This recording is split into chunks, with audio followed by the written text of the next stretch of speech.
Assalamualaikum warahmatullahi wabarakatuh. Ketemu lagi dengan Cikgu Cis. Apa kabar anak ibu semua? Alhamdulillah semuanya sehat. Masih semangat untuk belajar? Oke? Ya, walaupun masih belajar di rumah, jangan lupa sebelum belajar mandi dan sarapan terlebih dahulu agar lebih semangat dan konsentrasi. Sebelum belajar, kita berdoa dulu yuk. Berdoa menurut agama dan kepercayaan masing-masing. Berdoa mulai.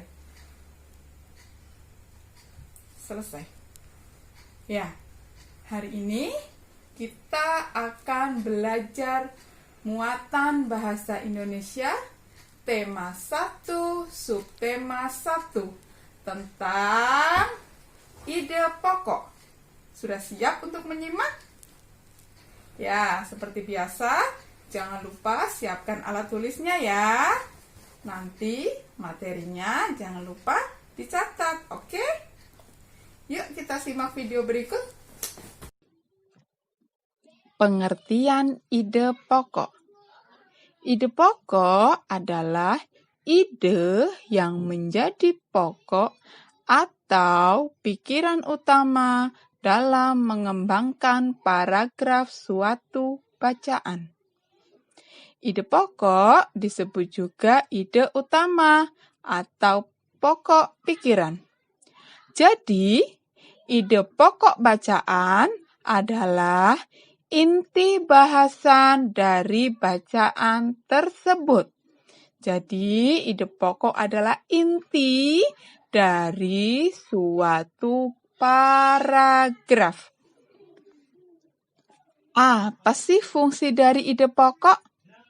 Fungsi dari ide pokok adalah memberikan penjelasan dari suatu bacaan atau paragraf sehingga pembaca dapat memahami inti dari sebuah bacaan. Bagaimana sih cara menentukan ide pokok? Anak ibu, ada yang tahu? Ya, kita di sini cari tahu sama-sama ya. Cara mudah menentukan ide pokok. Ada 5 langkah yang harus dilakukan dalam menentukan ataupun menemukan ide pokok dari sebuah paragraf. Yang pertama, bacalah seluruh paragraf dengan cermat. Jadi, dalam satu paragraf itu semuanya harus dibaca dengan cermat. Baca dengan cermat, baca dengan pelan, baca dengan teliti. Yang kedua, cermati kalimat pertama hingga akhir. Kalian cermati per kalimat. Dari kalimat pertama, kalimat kedua, kalimat ketiga, hingga kalimat terakhir. Yang ketiga, baca kalimat demi kalimat sampai kamu menemukan ide pokok. Ide pokok biasanya terletak di awal paragraf, akhir paragraf, ataupun awal dan akhir paragraf. Biasanya, ide pokok yang terletak di awal paragraf disebut paragraf deduktif. Depan, awal.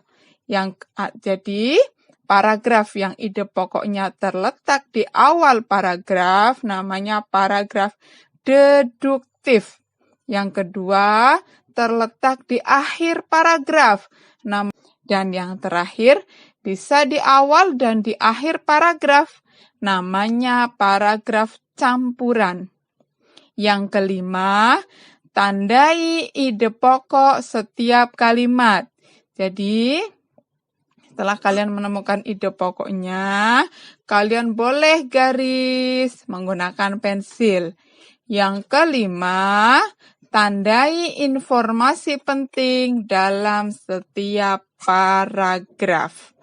Ya, jadi ada 5 langkah dalam menentukan ide pokok sebuah paragraf. Bisa dimengerti anak-anak? Ya. Selanjutnya, kita akan belajar menentukan ide pokok suatu paragraf. Jadi, di layar ada sebuah bacaan ya, yang terdiri dari 4 paragraf. Judul teksnya adalah Aneka Pangan di Indonesia. Kita akan mencari ide pokok paragraf pertama. Jadi diingat langkahnya, yang pertama harus baca dengan cermat. Jadi kita baca sama-sama yuk paragraf pertama.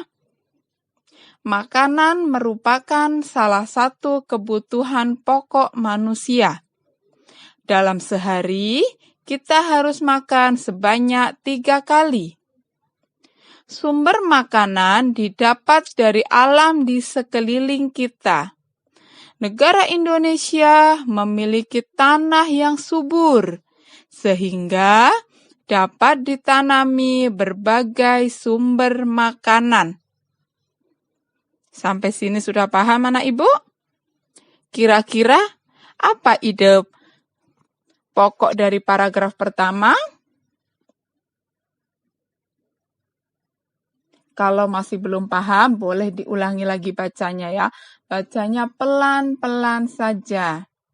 Per paragraf ya, yang diminta paragraf pertama.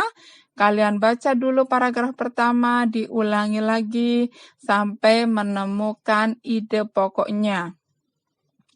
Tadi ide pokok bisa ditemukan di awal paragraf, di akhir, ataupun di awal dan di akhir. Kira-kira pada paragraf pertama itu, ide pokoknya terletak di mana anak-anak? Akhir atau awal dan akhir? Ya, betul sekali. Ada di awal paragraf. Biasanya 1 kalimat penuh ya. Setelah menemukan ide pokoknya, kita tulis di bagian ya.